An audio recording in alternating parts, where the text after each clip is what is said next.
E aí, pessoal, tudo bem? Hoje o bate-papo é sobre a ação direta de inconstitucionalidade 7550, que declarou a inconstitucionalidade do artigo 1º da Lei 3.525 de 2019, a lei que inaugurou o sistema de convalidação de registros precários no estado do Tocantins. E essa temática tem gerado muitos debates ao longo da última semana. Diversos foram os artigos publicados, nós mesmos publicamos um artigo que saiu essa semana. Por quê? Porque isso aí vai afetar profundamente os produtores rurais, principalmente da região sudeste do Tocantins. Mas o que era essa sistemática da convalidação de registro? No Tocantins, eles têm o costume de chamar de registros paroquiais alguns registros muito antigos que surgem de forma precária. O que é um registro precário, Antônio? Precários são os registros que não têm origem legítima. Quais são as origens legítimas? São aquelas áreas que foram passadas à medição e legitimação durante a vigência da Lei de Terras de 1850, aquelas que essa norma dispensou da necessidade de medição e legitimação, ou as sesmarias que foram dispensadas da necessidade de revalidação ou confirmação. As áreas que foram adquiridas por uso capião quarentenário, só foi admitido até 1916, tá? São os usucapiões cuja posse se estende 40 anos anterior à data de 1916, e as áreas que foram objeto de convalidação ou outorga de título de domínio pelo poder público ao particular, desde que essa outorga tenha sido dada por órgão competente. Lembra disso porque lá na frente isso aí vai fazer muita diferença na análise do julgamento dessa ação direta de inconstitucionalidade. Eu vou deixar aqui embaixo para você também o link de um vídeo onde eu falo detalhadamente sobre esses registros precários e paroquiais. Paroquiais eram as declarações de posse feitas perante os vigários da paróquia durante a vigência da Lei de Terras de 1850, para permitir ao Império formar um cadastro estatístico das áreas de posse e propriedade no Brasil. Ponto. Eles não transmitiam propriedade, tá? Poderiam ser utilizados para uso capião quarentenário quando ainda era possível o uso capião de terras públicas, que, como a gente já falou, foi extinto com o Código Civil de 1916. Agora, o que é um registro precário? Paroquiais existem muito poucos no Brasil, tá? E o precário? Precário é quando uma pessoa levava uma posse de terras ao juízo com a intenção de fazer um inventário, um uso capião, uma divisão, uma demarcação, dentre outros, e obtinha uma decisão judicial sobre essa área e conseguia registrar essa decisão, e essa área ingressava no cartório de registro de imóveis como uma transcrição ou como uma matrícula e permanecia no fólio real. Isso aí também acontecia através dos escritos públicos e particulares de compra e venda. Os particulares, durante o período e até o teto de valor que eram admitidos. O que nós temos no Tocantins é uma grande quantidade de registros precários, tá? Quando o Poder Judiciário permitiu que fosse feito uso capião sobre uma área de simples posse, que na verdade era devoluta, que fosse feito um inventário sobre uma área de simples posse, que na verdade era devoluta, e todos esses demais procedimentos que eu citei, e expediu uma sentença e uma carta de sentença destinada ao registro de imóveis, ele errou, porque ele levou o cartório de registro de imóveis ao erro de acreditar que aquela área, na verdade, era uma propriedade. E o cartório também, ao fazer a simples verificação dos requisitos formais, num período em que a maioria dos cartorários não era sequer bacharel em direito, errou ao admitir o ingresso no registro de um título que não tinha origem legítima, mesmo que fosse judicial, ok? Esse é o primeiro ponto que eu preciso que vocês compreendam. Esses registros precários surgiram por erro da atividade judicial e da atividade cartorial. Neles é muito comum você vir fazendo a cadeia sucessória e não encontrar como origem um título legítimo. Você vai bater em um inventário, em um uso capião, em uma divisão, uma demarcação bem antiga, em que o objeto é uma posse de terras, uma sorte de terras, uma data de terras, só que você não chega em uma origem concreta. Essa situação, ela se perpetuou principalmente no sudeste do estado do Tocantins, que são as regiões de colonização histórica mais antigas, marcadas pelo ciclo do ouro no Tocantins, que, embora curto, existiu. Qual a preocupação do governo? Para conseguir regularizar essas áreas, você tinha que renunciar a esse registro precário se ele não houvesse sido ressalvado de uma discriminatória, que é um procedimento utilizado para separar o acervo patrimonial de terras devolutas e públicas das terras particulares, ok? Se ressalvava quando você identificava uma origem legítima para ele. Dentre essas origens, o famoso uso capião quarentenário, que outrora já foi permitido, e quando não era ressalvado, a área era arrecadada e você tinha que titulá-la a partir do zero. A questão é a seguinte: titular uma área envolve um investimento e uma das problemáticas é que muitos destes registros precários já haviam sido dados em garantia, estavam onerados com financiamentos bancários, tá? Ou o produtor dependia deles para continuar tocando a sua propriedade, entre aspas. Por que dependia? Porque ele precisa de uma inscrição de produtor rural, ele precisa de um CAR, de um licenciamento ambiental. E quando você queria regularizar uma área dessa, só existia um caminho. Era renunciar ao registro existente e titular a partir do zero. Ou arriscar, aguardar uma discriminatória do Estado que iria cancelar os registros precários e obrigar os proprietários a buscarem a via da titulação. Em ambos os casos, a situação era complicada, né?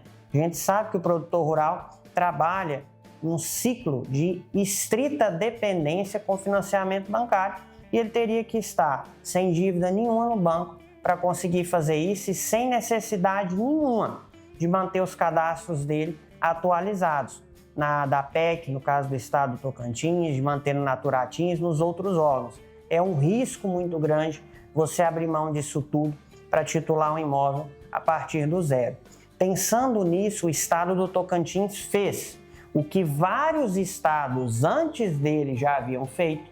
A Bahia em 1975, antes dela Minas Gerais na década de 50 e inúmeros outros. Criou um sistema de convalidação similar ao sistema de ratificação em faixa de fronteira criado pelo governo federal, que nós vamos falar mais adiante. Nesse sistema, você organizava a documentação, apresentava um protocolo no sistema que era o Terra Nossa, criado pelo ITERTINS, que é o órgão fundiário do estado do Tocantins, e poderia receber um documento que era um termo de convalidação, a carta de convalidação, caso você cumprisse os requisitos objetivos. Então, qualquer pessoa que tivesse um registro precário podia convalidar, Antônio? Não é bem assim, tá? Vamos ver o texto da lei? A lei dizia no seu artigo 1º, parágrafo único: a convalidação não se aplica a imóveis cujo título de domínio jurídico não pertence ao Estado.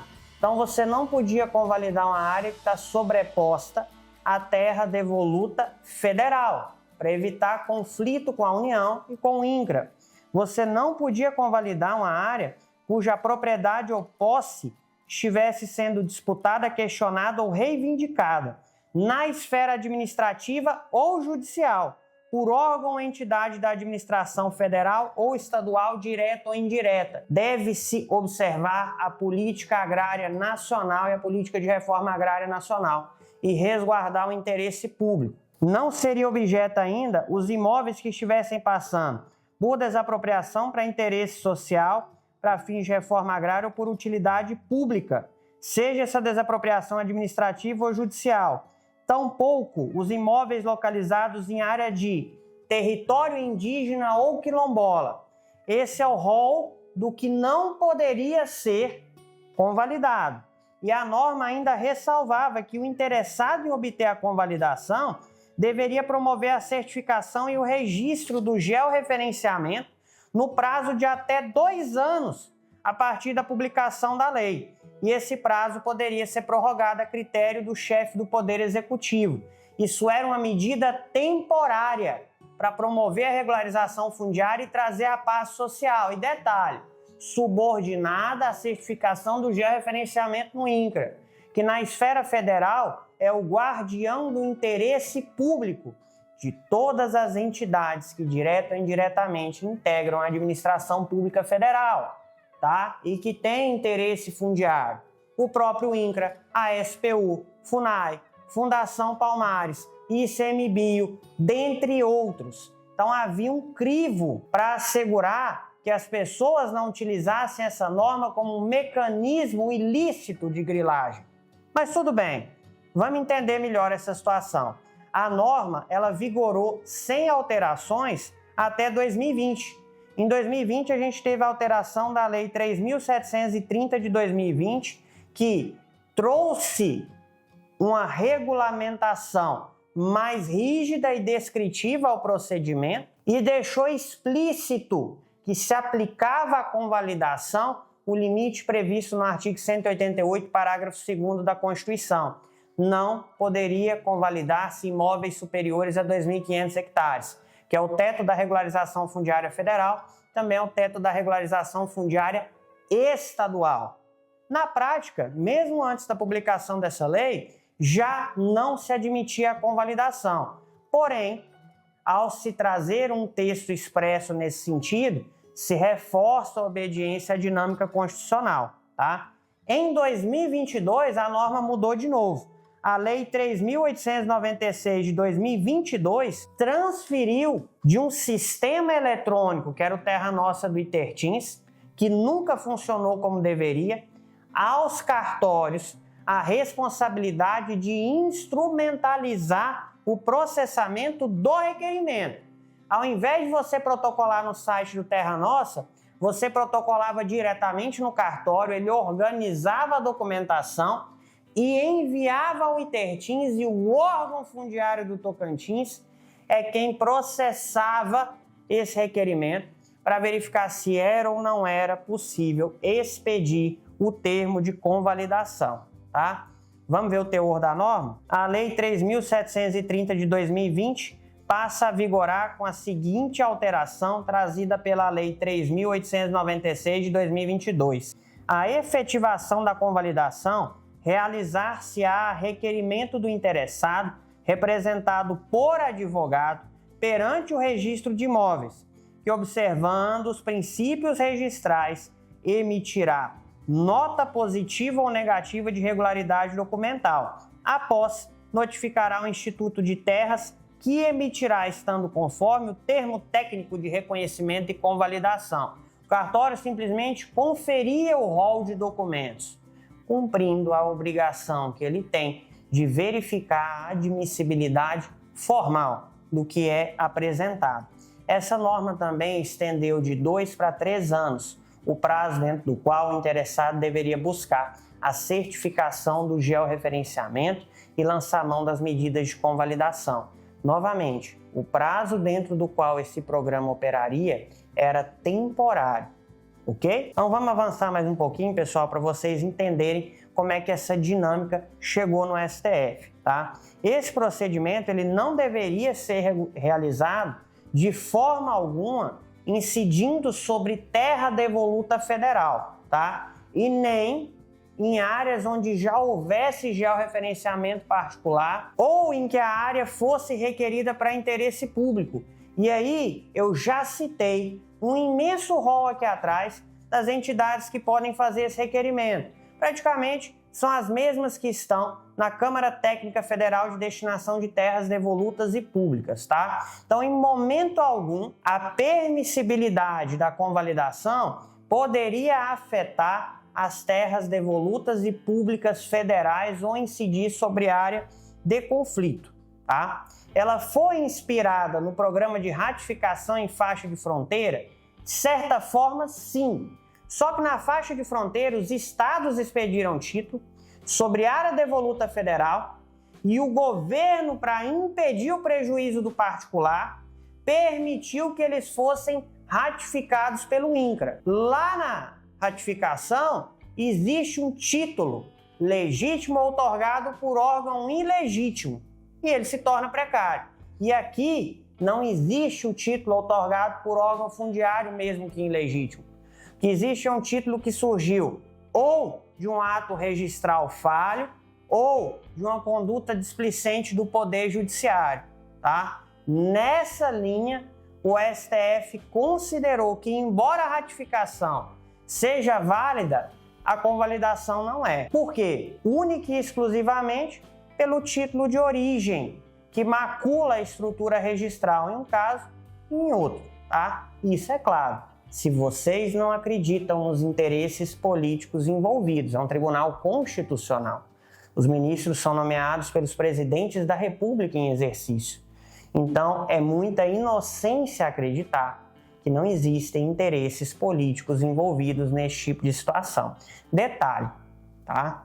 Quando essa ação direta de inconstitucionalidade foi proposta, ela foi proposta pela CONTAG. Eu quero depois que vocês pesquisem o que é a CONTAG, para vocês compreenderem quem é a CONTAG e o que ela faz. E aí vocês vão entender onde é que eu quero chegar com esse assunto de interesses políticos.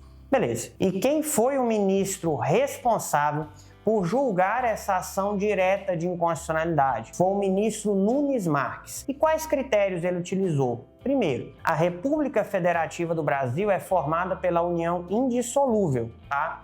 Dos estados do Distrito Federal, municípios e a União. A União representa um órgão de direito público interno na esfera federal, ok? Existe um pacto federativo entre esses órgãos que delimita a competência existente entre a União, municípios, estados, Distrito Federal, para que não haja um choque de competências. Dentre as várias competências que estão reguladas, existe a competência para legislar. E somente a União Federal, isso aí está no artigo 22, inciso 1º e inciso 25, pode legislar sobre matéria de direito agrário e de registros públicos. E, invariavelmente, o Estado do Tocantins, ao transmitir aos cartórios a execuibilidade de parte do procedimento de convalidação, mesmo que seja uma parte pequena do protocolo de conferência documental, acabou se ingerindo na esfera dos registros públicos. Embora na questão agrária não. O Estado ele tem sim competência para legislar sobre os procedimentos de regularização das terras devolutas estaduais, a gente vai verificar isso mais na frente. Ele considerou ainda uma violação direta ao artigo 5º, incisos 23, ao artigo 170, inciso 3, 186 e 188 da Constituição Federal. São os artigos que disciplinam a função social da propriedade, a política agrária e de reforma agrária nacional. É um pouco pesado você considerar que há uma violação à política agrária e de reforma agrária nacional, porque a convalidação se dava em benefício das partes que se encontravam ocupando e explorando o imóvel, não podia haver interesse público na área, tá? Para destinação dela para finalidade social, como projeto de assentamento, criação de unidade de conservação, território quilombola, área indígena. Não podia haver um conflito pelo interesse nessa área com nenhum órgão da administração pública federal ou estadual e, além disso, privilegiava quem se encontrava dentro do imóvel, produzindo riqueza nesse imóvel em uma estreita relação de interdependência com o bem e evitava um processo longo e moroso que ia sacrificar o cidadão por um erro que anos atrás o próprio Estado havia cometido, tá? Só que não foi o único fundamento. Quando vocês pesquisarem o que é a CONTAG, vocês vão lembrar desse artigo que eu estou lendo aqui.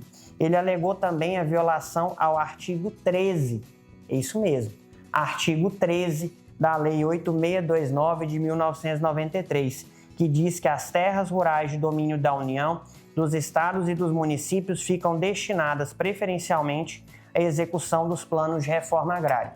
Quer dizer que a pessoa que está na terra há anos a fio, ocupando, explorando e produzindo, não tem direito a regularizar. Nenhum.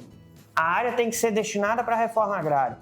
Nós mal conseguimos administrar e gerir os projetos de reforma agrária existentes. Pessoas aguardam por anos por uma CCU.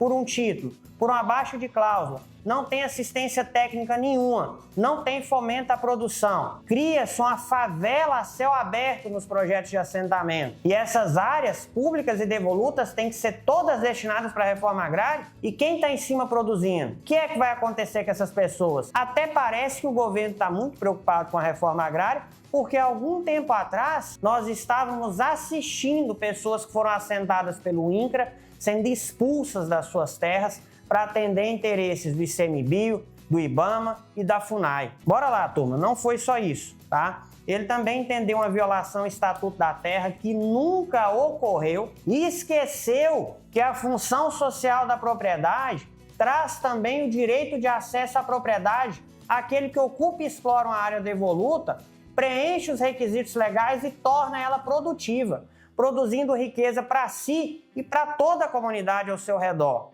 Que é o que eu sempre discuto com vocês aqui. Mas, acima de tudo, ele entendeu que nós não observamos, quando o Estado editou essa norma, os requisitos para se proceder com a discriminação e identificação de terras devolutas. Eles estão previstos na Lei 6383 de 1976, que é a Lei da Discriminatória de Terras Devolutas, tá? Uma lei que já deveria ter mudado há muitos anos. Lá no artigo 27, disse que o processo discriminatório aplicar-se-á no que couber às terras devolutas estaduais, na instância administrativa ou judicial. No que couber, o Estado não é obrigado a considerar a 6383 de 76 como uma norma de repetição obrigatória. Por quê? Porque se nós considerássemos dessa forma, o que haveria é uma violação da competência constitucional do Estado sobre as áreas devolutas estaduais, que são todas aquelas que não pertencem ao acervo tutelado pela União. Essa competência está prevista no artigo 26, inciso 4º da Constituição Federal. Além disso, ele se escorou na Lei 13.465 de 2017, que trouxe diversos aspectos, que reformou a regularização fundiária urbana e alterou principalmente a 8629 de 93, que é a lei que rege a reforma agrária na esfera nacional, conjuntamente com outras normas, mas que não trouxe nada de relevante para a regularização fundiária na esfera federal. Considerar como uma afronta ao interesse público a promulgação do regime de convalidação de registros paroquiais no estado do Tocantins é um erro, tá? A política agrária, a política de reforma agrária nacional não foram violados. E nós não podemos considerar que o interesse na reforma agrária é superior ao interesse da regularização fundiária, porque, caso contrário, nós vamos estar alimentando um choque de classes no Brasil. Mais uma vez, nós todos não seremos brasileiros. Seremos diferentes tipos de brasileiros disputando interesses distintos e dividindo a nação no meio. O que convém só ao interesse político e jamais ao interesse da nação, tá?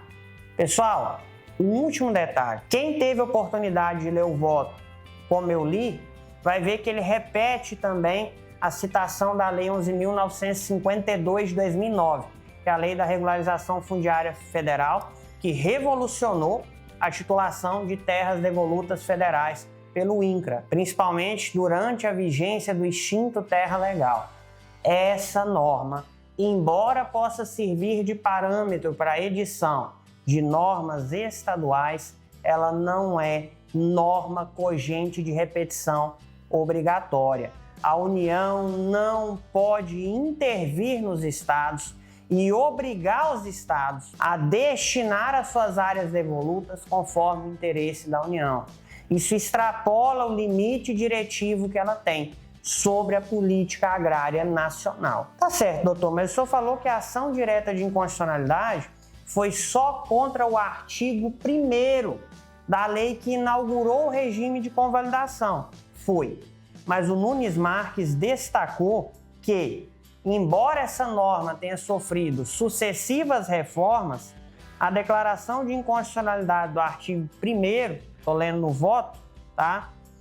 Por arrastamento, tornou insubsistente a regulamentação posterior, Então, a declaração de inconstitucionalidade que afetou o artigo 1º da Lei 3.525 de 2019 maculou com vício insanável as leis 3.730 de 2020 e 3.896 de 2022. Enquanto isso, estados como a Bahia possuem esse regime desde 1975.